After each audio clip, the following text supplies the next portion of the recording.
Good afternoon, everyone. It's Kirsten here for a Friday spa business break. Yesterday got a little bit hijacked. I was traveling up island and just couldn't get a good cell service and have a quiet place to do my Facebook Live. So got a little bit hijacked and here I am. So today I want to talk about how to prepare to have a busier January than normal, because as we know, if you've been in the industry for a while, December sales can be really great. I mean, most of us as spa owners see a real uptick in bookings for December. People just preparing for Christmas, wanting to get ready, purchasing gift certificates is another piece. But we also have this pattern in January where it could literally be crickets, like nobody's calling to book appointments. And it can be really disconcerting after a really busy fall season, a really busy Christmas season. So I want to share with you 3 ways that you can mitigate that really, really quiet January. Now, it really has to do with being prepared in December. And so my last Facebook Live last week, I was talking about how to get your act together, how to get your marketing together and prepared before December 1st hits. Because we all know in this busy season of December that you don't have any extra time because you've got extra family obligations as well as your business obligations. So this really has to do with about being prepared. This has to also do with, last week had to do with creating systems in your business to have a smooth December. Now, what I'm talking about today is having some systems, some tactics that you work into your busy December systems in order to help for January to be busier. Now, the first thing I want to talk about is the first tip is your December conversations that are happening in the spa. What are you and your team talking about with clients? Now, we all often get into this really bad habit of talking about personal stuff. That means, if it happens because we have these personal connections with our clients. And so it's really easy to slip into this habit of talking about their personal life, your personal life, and really nothing as far as recommendations or talking about treatments and products. That all gets kind of forgotten until the end of the treatment when you or your team are like, I know I'm supposed to be talking about product and recommending future treatments, but it feels really awkward now because we've been talking about personal stuff the whole hour. And how do I shift this conversation?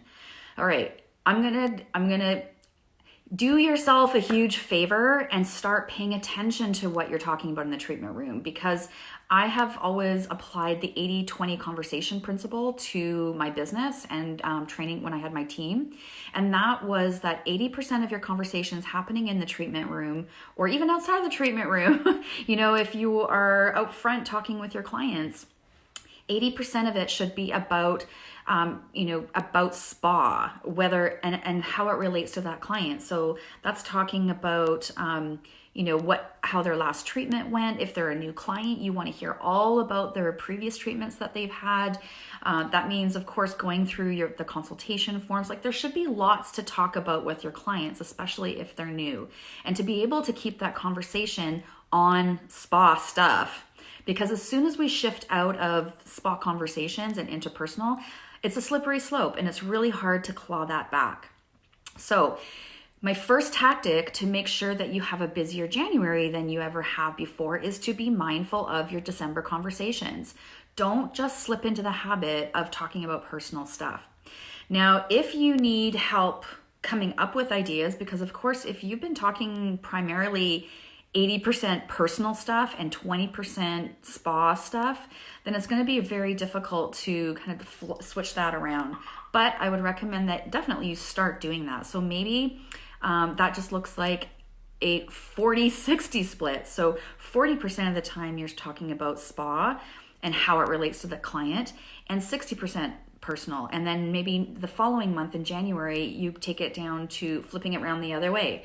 60% is talking about spa and the client, and 40% is only about personal. But the point is in December, if you're watching your conversations and not allowing them to slip into just personal convos, you can absolutely take advantage of talking to them about your December, not only your December promotions, but what's happening in your spa for January. All right. If you haven't thought about what you're offering for January, you need to start thinking about that now so that you're prepared to have these conversations. So if you need a list of conversation starters, make a list of conversation starters, especially if you have a team. They might be like, I don't know what to talk about. They do know what to talk about. They just may be feeling really awkward about shifting that conversation from personal to more spa. So conversation starters, definitely your December promotions. So that's why I talked about having a team meeting at the end of November to make sure everybody knows what's happening in December and January. So December promotions, what are happening as far as gift certificate promotions, actual treatment promotions, what's happening with retail. Maybe you've got a bunch of vendor Christmas holiday packs to share with them. Maybe a list of just inquiry questions to ask clients. It can be based off of their consultation form. How are you finding your skin this month?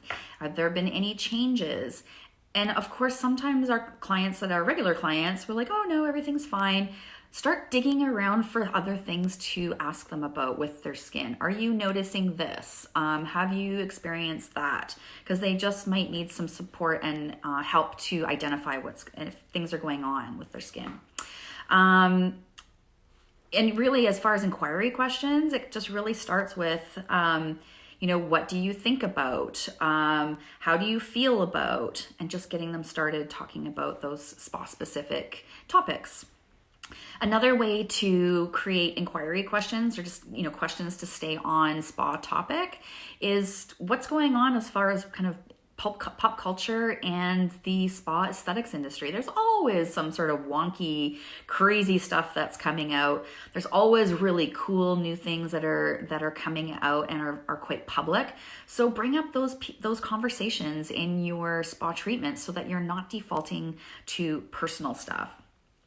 If you're mindful with your December conversations and you have been talking about what's happening in January, if you've done all the right things, then pre-booking for January and suggesting different treatments will come much easier at the end of the appointment.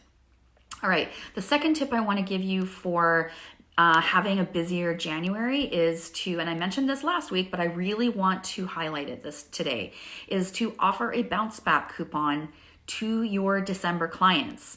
So your existing clientele is always going to be the warmest leads, right?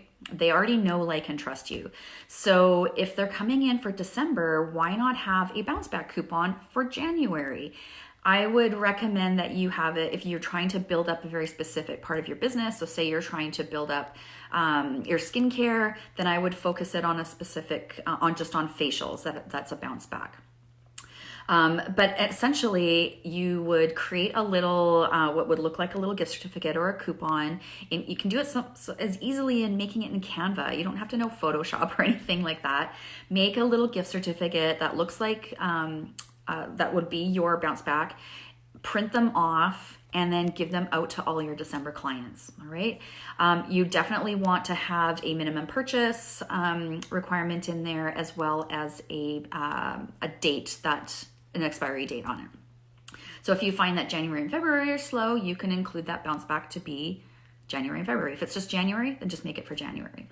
Now, what I would recommend doing after you've given out all your bounce back coupons, beginning of January, send out an email to your clientele reminding them, hey, for those of you that were in December and received your bounce back coupons for January, make sure you book your appointment and then have your booking book now button right in that email. All right. So it's not enough to just give the bounce back coupon. You're likely going to have to do some sort of follow up, whether email, and then piggyback that with social media as well. Consumers need to see things multiple times before they realize it's for them. So don't feel bad about sending out follow-ups and reminders. My third tip to have a more productive January is in December, make sure that you are keeping your gift certificates super simple. So, I know some of you try to get fancy with the treatments that you're creating as far as features and specials, but honestly, you have to think about what you're selling and who you're selling to. Now, who you're selling to, you're selling gift certificates. Those people want easy shopping options. And when they are given like a question like, oh, which facial do you want? And they don't know, whether they don't know the person very well or they don't know what this person normally gets if it's a regular client, it can be stressful for them. So keep the gift certificate sales simple, and just either have something that you have created that's maybe something special, but the rest of them just keep them as dollar values so that whoever is giving the gift, it's easy for them to choose and say yes. And the other piece is that they feel good about giving it to the recipient, because then the recipient can choose whatever they want from your menu. So keep your gift certificates simple in December so that when people are coming back or people get their gift certificates and are ready to use them in January, they are ready to go because they know what they want. Now, to kind of piggyback on the gift certificate sales as far as keeping it simple, again, in your early January or end of December email, make sure you are seeding, hey, if you got a gift certificate for Christmas, here's your book now button, so that people can take advantage of that, be reminded of it, and book their treatments. I don't know about you, but I'm similar as like most consumers. We often tuck our gift certificates away and then we forget about them. So don't feel bad, again, about reminding your clientele via email or social media to use their gift certificates. January is a perfect time to use gift certificates because you don't want your money, those GC sales kind of floating around in your general operating expenses. So it keeps your finances a little bit more clear. And you want to get people in using those gift certificates because, especially if they're new clients, then you get a chance to really wow them so that they become an existing and long-term client. All right, so those are my 3 tips for ensuring and helping that your January is more booked than it has been in previous years. And really, if it turns out that you aren't able to get yourself booked enough for January, you can always use that opportunity to brush up on training for your team members, an opportunity to, maybe there's a growth initiative that you've been putting on hold because you've just been too busy this fall. So you can use your extra time in January for different things. I know you want to book out and have those revenues, but sometimes you need that extra time as well to support your team, as well as get your head around your own growth initiatives and mapping out a plan for those. All right, December's almost here. It's not very far away. So if you have any questions about how to prepare for December, watch last week's Facebook Live. And of course, if you have any questions, you can pop them on any of these live comments. And if you have something to add that you wanted to share that was working really well for you, of course, share away here too as well. All right, thanks for joining me for today's Facebook Live, the Spa Business Break, one day after on the Friday. Have a great weekend, you guys.